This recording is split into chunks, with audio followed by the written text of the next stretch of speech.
दोस्तों आइए जानते हैं आज के देश और दुनिया की सिलेक्टेड काम की और महत्वपूर्ण 50 बड़ी खबरों को सिर्फ 10 मिनट में। पर अभी तक आपने इस वीडियो को लाइक नहीं किया है तो लाइक कर दीजिए। प्रधानमंत्री नरेंद्र मोदी ने मदर ऑफ ऑल डील को एक ऐतिहासिक समझौता बताया है। पीएम मोदी ने कहा कि इस डील से करीब 200 करोड़ की आबादी को सीधा फायदा मिलेगा। साथ ही ये समझौता वैश्विक जीडीपी के लगभग 25% हिस्से को कवर करता है। उन्होंने इसे भारत और साझेदार देशों के बीच आर्थिक सहयोग का नया अध्याय बताया। वहीं पीएम मोदी का कहना है कि ये डील व्यापार, निवेश और रोजगार के नए अवसर खोलेगी।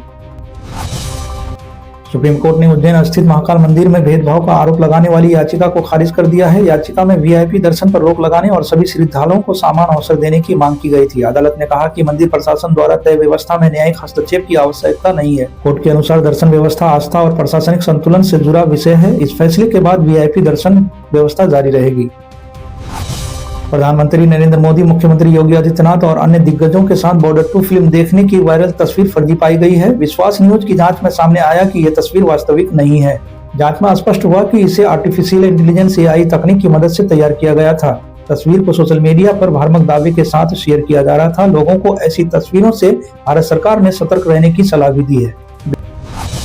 में लोकप्रिय चलता फिरता घर यानी मोबाइल होम अब भारत में भी उपलब्ध है। इसमें न ईंट की जरूरत है और न ही सीमेंट का झंझट। पूरा घर फैक्ट्री में बनकर तैयार होता है। खास बात यह है कि यह घर कुछ ही घंटों में साइट पर इंस्टॉल किया जा सकता है। कम समय और कम लागत में घर का सपना पूरा करने का ये नया विकल्प बन रहा है। कीमत और सुविधाओं के आधार पर इसके अलग अलग मॉडल भी उपलब्ध हैं।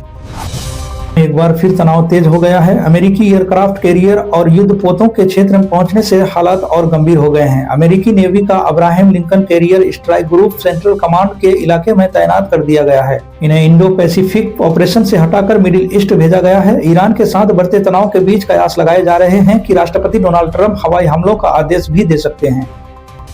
भारत और यूरोपीय देशों के संबंध अब एक नए और मजबूत चरण में प्रवेश कर रहे हैं। वैश्विक राजनीति में बढ़ती अनिश्चितता ने इन रिश्तों की अहमियत और बढ़ा दी है। अमेरिकी राष्ट्रपति डोनाल्ड ट्रंप की टैरिफ नीतियों ने भी भारत यूरोप सहयोग को नई दिशा दी है। दोनों पक्ष साझा हितों और लोकतांत्रिक मूल्यों पर आधारित साझेदारी को आगे बढ़ा रहे हैं। अमेरिका और ईरान के बीच बढ़ते तनाव के बीच अमेरिकी नौसेना का ताकतवर युद्धपोत USS अब्राहम लिंकन रहस्यमय तरीके से घोस्ट मोड में चला गया है। बताया यह जा रहा है कि इसे जानबूझकर डार्क जोन में रखा गया है, जिससे इसकी लोकेशन ट्रैक न की जा सके। F-35 लड़ाकू विमानों से लैस यह विमान वाहक पोत हिंद महासागर में तैनात है और ईरान की ओर बढ़ रहा है। 3 अन्य युद्धपोतों के साथ इसकी मौजूदगी ने क्षेत्र में हलचल बढ़ा दी है। माना यह जा रहा है कि अमेरिकी किसी भी हालत से निपटने के लिए पूरी तरह से तैयार है। में रिकॉर्ड स्तर छूने के बाद आज सोने और चांदी की कीमतों में तेज गिरावट देखने को मिली। ऊंचे दामों पर मुनाफा वसूली के कारण दोनों कीमती धातुओं पर दबाव बना। कारोबार के दौरान भारी उतार चढ़ाव के बाद चांदी अपनी बढ़त गंवा बैठी है, तो वहीं सोना भी शुरुआती तेजी के बाद फिसल गया। विशेष संज्ञानों के मुताबिक आगे की चाल डॉलर की मजबूती और वैश्विक आर्थिक संकेतों पर निर्भर करेगी।